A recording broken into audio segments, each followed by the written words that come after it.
Councillor Iannicca. Thank you. Well, I too commend you for your initiative here to be fully supported, but Madam Mayor, you remarked when you saw it as well. There's a very telling insight today in terms of your presentation. It's that one photo that's worth 1,000 words, and it's that full parking lot at a university.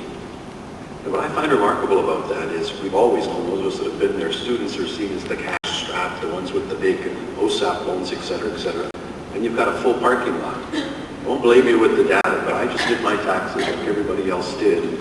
My maintenance costs, the cost to operate my vehicle, not own it, just to operate it. The insurance, the gas, and the maintenance was $7,120 last year.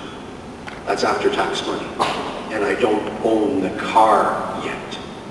I imagine many of the vehicles there pay gas like I do maintenance like I do, etc., etc. And yet, instead of taking transit, I see a full parking lot at a university. Back in my day, the parking lot was full all the time as well, and I would drive to university as well. I think what it substantiates is what many of us have been saying all along. Transit is a social service.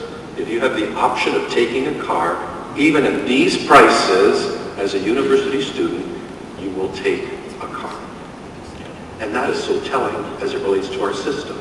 Because it seems to me that at the end of the day, the only way we can service a place like the UTM more efficiently is we've got to revert to a core central system of transit. If you're going to destinations like UTM, if you're on Highway 5, if you're on Highway 10, if you're going to Square One, we should bend over backwards to give you the best service. If you live in an R1 1-acre lot residential zone, don't expect the bus to go by. The last story I'll leave with the students, I know my council colleagues have indulged me and remember this one from before, but it's very telling because it follows the path that you led with regards to referendum.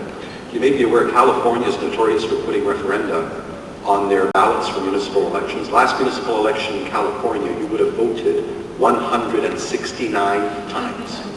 From the dog catcher, the Superior Court Justice, etc., and then they put propositions on the ballot. It's gotten them in trouble many times. They have the proposition that says 3 strikes, you're out. So 3 crimes, you're out. So they have people serving 25 years in jail because they stole a slice of pizza, because it was their third offense. That's an actual fact. So what happens is you ask the question, the public comes back and answers in huge numbers. Yes, we want to get tough on crime. Now the legislators feel they have to implement it. Coming back to your issue, one of the propositions was, should we spend more on public transit?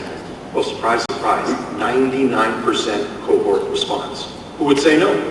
So it came back with 99%. The legislators sat down and said, well, the public's spoken, you've got to do this. One of the smarter legislators said, well, that's easy, it's motherhood, who's going to say no? Nobody knows what it costs, so we got to go back, run the models, go back and tell the public what it costs. So they did that, went back and said, here's what it's going to cost, and on your home, it's a $20 billion project for the city, on your home it's an extra $5,000. They went and did surveys, and the public said, hurry up and do it. That's what the public's chosen now. They know what they want, they know what it costs, let's hurry up and implement it. The smartest legislator of all says, I'm still not buying it. So what do you mean? We had the referendum, and they said do it. We told them what it costs, they said hurry up and do it. It must be time to do it. No, you still haven't asked the right question. Follow me. Went into his constituency, went up to a door, knocked on the door and said, Mr. Stevens, yeah, I know you said you want transit. Absolutely. You know, on your house it's $10,000 more a year. I'll give you the check right now. Hurry up and go do it. He goes, no, I just have one last question. What's that? Well, I see you've got 4 cars in the driveway. Are you going to get rid of a couple of them and take transit? Of course not. So why are you supporting it? Because I want everybody else to do it so I can zip along. And we all do that to a degree. So at the end of the day, I commend you for the initiative you've gone through. I think you're the node that we should be giving the ultimate level of service to within the degrees that we can. And I think it's where do you want to put your money in transit? And the Airedale campus is one of the things that I think we should. But we've got to get back to that core service because that's all you can hope for in a suburban environment in a northern climate.